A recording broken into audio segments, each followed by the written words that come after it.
Baik, Assalamualaikum warahmatullahi wabarakatuh. Waalaikumsalam warahmatullahi Waalaikumsalam. Waalaikumsalam warahmatullahi wabarakatuh. wabarakatuh. Oke, alhamdulillah. Nah, pada hari ini kita kembali kumpul ya di dalam podcast Warga 40. Mungkin kita sudah lama nih gak ke video podcast karena baru dapat tugas podcastnya lagi sekarang ya. Nah, jadi pada video kali ini kita akan ada bahasan yang lebih menarik dari sebelum-sebelumnya ya. Yaitu kalau sekarang ini terkait apa itu Smart ASN.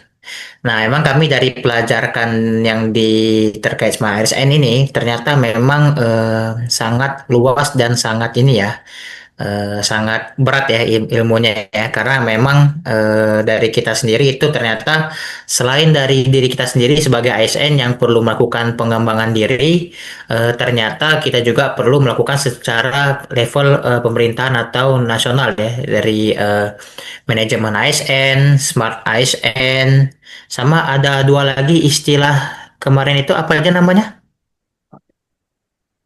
Yang government itu smart government Smart sama government. e-government ya. Government. Ya, Ya, betul, e-government. Mas. Oke, nah itu yang kita pelajarin kemarin.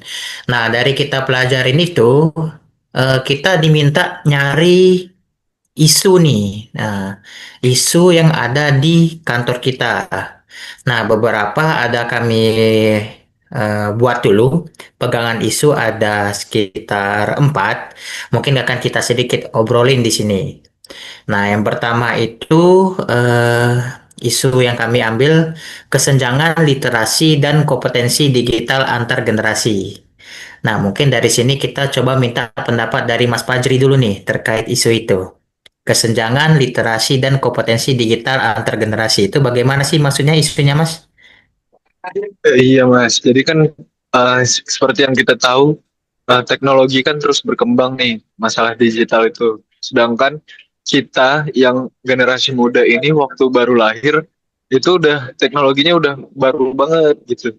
Jadi kita langsung follow up ke situ. Sedangkan generasi-generasi sebelumnya mereka tuh harus belajar hal baru lagi. Teknologi di zaman mereka di masa pembelajaran mereka tuh nggak secanggih teknologi yang terbarukan.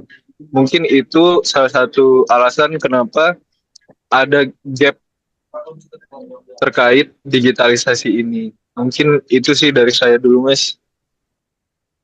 Oke, itu berarti salah satu yang dialami di unit kerja Mas Fajri ya. Nah, kalau di teman-teman lain kira-kira ada juga ada yang ngalami isu serupa? Atau memang di tempat Mas Fajri aja? Sama, Mas. Tempat kita juga terjadi kok isu yang serupa. Adanya kesenjangan literasi digital di kantor. Jadi memang digital ini kan sekarang sangat penting ya. Eh, tetapi tidak semua orang, tidak semua golongan itu bisa menggunakannya. Makanya kita harus menyesuaikan lah istilahnya kayak gitu.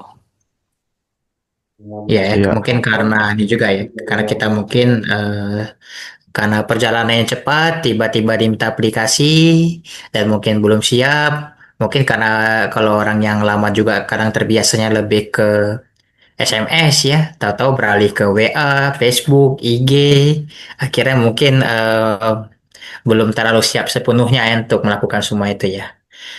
Oke, itu baru isu pertama ya. Berarti cukup kita alami juga ya kesenjangan literasi dan kompetensi digital antar generasi. Terus selanjutnya ada juga isu pemberitahuan disposisi dan penandatanganan berkas dalam penyuratan serta tracking atau pengecekan ini ya. Pengecekan seperti surat tahun 2020 mungkin nyarinya susah gitu ya. Karena memang kebanyakan dilakukan dulu secara manual. Mungkin dari Mas Renaldo ada cerita nggak terkait ini Mas, isu ini? Terkait ini ya. Tapi sebelumnya suaraku masuk nggak, Bang? Masuk Mas, aman. Oke, jadi untuk yang terkait disposisi, kebetulan di kantor kita itu masih menggunakan cara manual gitu kan. Dikarenakan beberapa aplikasi dengan aplikasi TNDE kan Kementerian PU kalau misalnya mau mendisposisikan surat biasanya lewat website TNDE kan. biar lebih mempermudah aja. Jadi nanti kan fungsi TND itu mendisposisikan surat dari atasan ke bawahan agar segera ditindaklanjuti. Nah, tapi beberapa karyawan itu masih belum beradaptasi dengan hal itu, makanya masih menggunakan cara manual. Nah, untuk tanda tangan dan lain-lain, untuk beberapa sudah mulai menerapkan sistem pakai barcode gitu, barcode lagi. QR, sorry. Nah, sistem QR. Tapi ada juga Oh, menggunakan masih tanda tangan basah kayak gitu. Jadi belum terjadi pemerataan di setiap bidang atau setiap unit gitu. Jadi masih ada yang pakai, ada yang belum, ada yang udah terbiasa, dan juga yang belum. Kayak gitu sih, Bang. berarti jadinya kalau kayak gitu kayak kerja dua kali ya. Kadang pakai offline versi langsung, nanti diisi lagi di aplikasi. Iya, kurang lebih sih masih yang kayak kerja 2 kali. Lumayan juga ya kalau untuk ngelakuin kayak gitu ya. Mana kalau di Mm-mm. pemerintahan ini, terutama di kita ASN ini kayaknya kalau ngurus-ngurus dokumen berkas itu pasti banyak ya. Karena banyak aplikasi yang dipakai, banyak juga syarat yang dipakai, sama dokumen yang perlu dilengkapin ya. Jadi kalau memang ada Mm-mm. beberapa satu dua hal yang kerja dua kali itu lumayan nganggu kecepatan kerjaan juga ya jadinya. Iya, Oke. benar. Nah, ini dari teman-teman ada juga kayak yang ngalamin atau memang di tempat Mas Renaldo aja nih? Kalau di tempat Mas Farid gimana Mas? Aman kah Mas? Sejauh ini sih penggunaannya udah ada, cuma ya di sini ya begitulah, kurang optimal, kurang dipakai semuanya, masih manual juga gitu. Oke. Ini selanjutnya isu ketiga nih, keterbatasan perangkat kerja. Nah, mungkin dari Mas Rido ada yang mau di-share dulu Mas? Iya, Mas, terkait perangkat kerja ini rata-rata juga para staff-staff nih banyak yang pakai perangkat pribadi ya, seperti kita tahu kalau kita transfer data nih, apalagi kan ada yang pakai flash disk, kita nggak tahu tuh flash disknya dari mana, kita bisa pakai virus. Nah, itu kayaknya bakal banyak resiko juga sih buat kehilangan data segala macam. Mungkin lebih keamanan dan datanya deh perlu dinaikin lagi nih, Mas. Itu sih isunya. Tim bakal kerja ya. Ya, tapi kalau saya dikasih perangkat, tentu mau juga ya. Apalagi kalau bisa minta ini ya, perangkat yang bagus-bagus ya. Cuman ya Betul, kalau emang Mas. yang sesuai fungsi ya gak masalah juga sih. Nah, mungkin yang terakhir nih, komunikasi kerja masih dilakukan secara langsung. Coba ceritain dulu nih dari Mas Zikri. Ya, tentunya ya kalau secara komunikasi masih lakukan secara langsung, ini mungkin emang bagus buat kalau kita berada di tempat yang sama. Tapi tentunya ini juga kalau seandainya kita mau koordinasi dengan orang-orang pusat, kalau kita masih menggunakan secara langsung, itu tentunya akan menggunakan biaya yang lebih besar. Dan juga proses untuk secara sharing secara langsung itu membutuhkan proses yang lama di mana kita harus melakukan perjalanan dari satu tempat ke tempat lain kalau kita masih melakukan komunikasi tersebut. Tentunya untuk kedepannya kita ya harusnya sudah menggunakan aplikasi yang kayak kita sekarang pakai yaitu Zoom atau Teams. Mungkin seperti itu Mas buat kedepannya sebaiknya.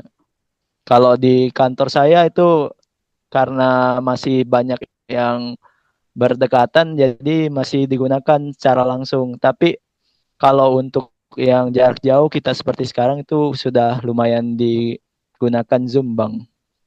Mungkin seperti itu. Hmm, oke ya. Berarti kalau dari semua empat isu ini emang lumayan juga ya kita rasakan di barang-barang ya. Tapi mungkin di antara hasil kita sempat diskusi empat ini, kita menganggap isu yang paling berat ini adalah pemberitahuan disposisi dan penandatangan berkas dalam penyuratan ini ya, dalam penyuratan dilakukan secara manual. Mungkin dari Mas Redo itu, Mas Renaldo, kira-kira kita ada gak semacam rekomendasi solusi terkait ini?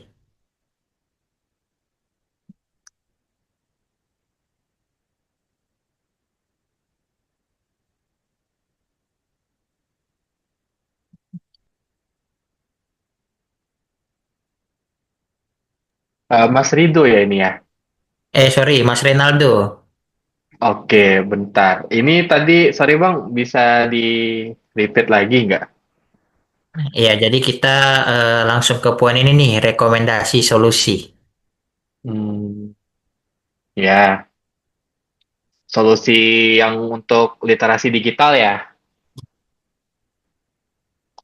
Ya, Oke, jadi misalnya untuk solusinya sih kalau menurut aku pribadi ya, tapi kalau misalnya teman-teman mau sharing juga nggak apa-apa gitu. Jadi untuk yang pertama itu misalnya kita bisa meningkatkan literasi digital lewat pelatihan. Kan sekarang udah banyak nih pelatihan-pelatihan yang udah tersedia gitu. Jadi monggo teman-teman bisa ikut agar lebih adaptif dan lebih paham gitu secara teknologi dan penerapannya di lingkungan kerja.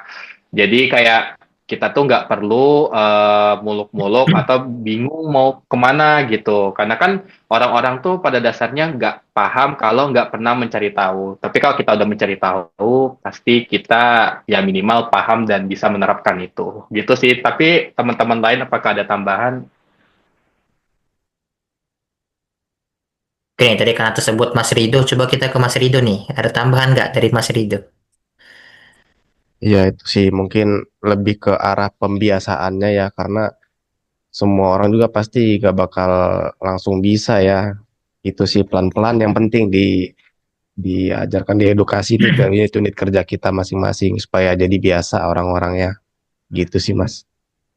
Hmm, lumayan ya. Jadi memang kalau dari kelompok kita itu beberapa solusinya memang terutama dari kita sendiri memang harus meningkatkan kemampuan ya terkait literasi digital karena mau aplikasi apapun mau secanggih apapun kalau kita sendiri gak ngerti makainya ya cuma aja ya jadinya ya jadi kayak gak terpakai. Selanjutnya memang ada beberapa fungsi yang mungkin belum terintegrasi sebaiknya bisa terintegrasi ya jadi memang kalau bisa memang kita didominasi oleh digital ya dalam pengurusan berkas ya kayak penandatanganan, approval, persetujuan bahkan disposisi ya supaya memang semakin mengurangi proses-proses manual ya. Nah, mungkin itu aja ya kalau mungkin dari pembahasan isu kita ya. Kira-kira dari teman ada ini bahasan-bahasan lain sebelum kita tutup? Mungkin cukup Bang seperti itu aja. Mungkin cukup sih aku Cukup. Mas. Ya, kita cukupkan dulu ya. Mungkin sampai jumpa di podcast selanjutnya, Warga 4.0. Kita tutup. Wassalamualaikum warahmatullahi wabarakatuh. Waalaikumsalam Waalaikumsalam warahmatullahi wabarakatuh. warahmatullahi Waalaikumsalam wabarakatuh. warahmatullahi wabarakatuh.